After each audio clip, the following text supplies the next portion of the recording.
एक छोटा सा तालाब था। उसमें एक मेंढक अपने बच्चों के साथ रहता था। बहुत से कीड़े मकोड़े होते थे वहाँ। मेंढक परिवार उन्हें ही खाता।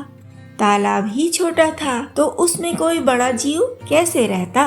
मेंढक ने कोई बड़ा जीव कभी देखा ही नहीं था। कीड़े मकोड़े देखे और अपने बच्चे देखे। वह अपने को ही संसार का सबसे बड़ा जीव समझता था। अपने बच्चों से भी वह यही कहता कि तुम संसार के सबसे बड़े प्राणी की संतान हो।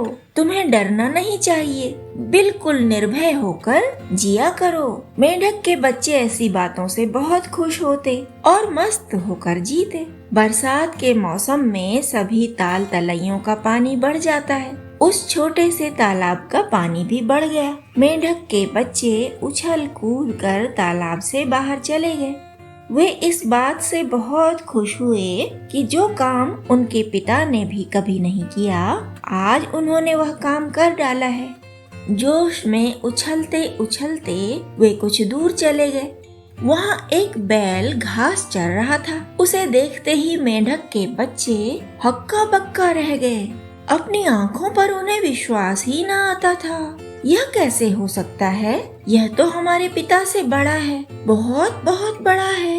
पर हमारे पिता तो कहते थे कि वे संसार के सबसे बड़े प्राणी हैं। कुछ देर तक बैल को आश्चर्य से देखने के बाद मेंढक के बच्चे वापस तालाब में चले गए और अपने पिता से बोले, आज हम भूमि पर चले गए थे दूर तक। वहाँ हमने एक बड़ा प्राणी देखा, बहुत बड़ा प्राणी, आपसे बहुत बहुत बड़ा।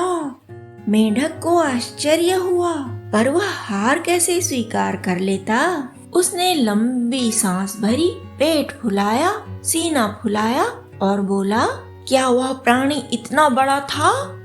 बच्चे बोले, अरे नहीं, वह तो इससे कई गुना बड़ा था, बहुत बड़ा।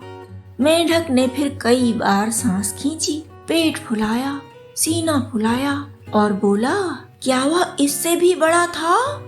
बच्चे बोले, ओफो, आप तो कुछ भी नहीं है उसके आगे। उसका तो एक कान भी इससे बड़ा था जितने आप हैं। मेंढक को कहाँ विश्वास आ पाता। जन्म भर तो वह घमंड से भरा रहा कि मैं सबसे बड़ा प्राणी हूँ। उसने और हवा अपने भीतर भरी, पेट में भरी, सीने में भरी, बार बार भरी और फिर बोला, क्या इससे भी बड़ा था वह?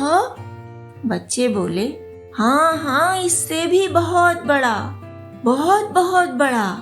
बिना देखे आप नहीं समझ पाओगे। पर मेंढक कहाँ मानने वाला था, कहाँ विश्वास करने वाला था कि उससे भी बड़ा कोई प्राणी हो सकता है। अभिमान में वह ऐसा पागल हुआ कि पेट फुला फुला कर, सीना फुला फुला कर बार बार एक ही बात पूछने लगता और पूछता रहता, क्या इससे भी बड़ा, क्या इससे भी बड़ा। और ऐसी बेकार की कोशिश करते करते आखिर उसकी सांस रुक गई। वह घमंडी अपनी मूर्खता के कारण मर गया।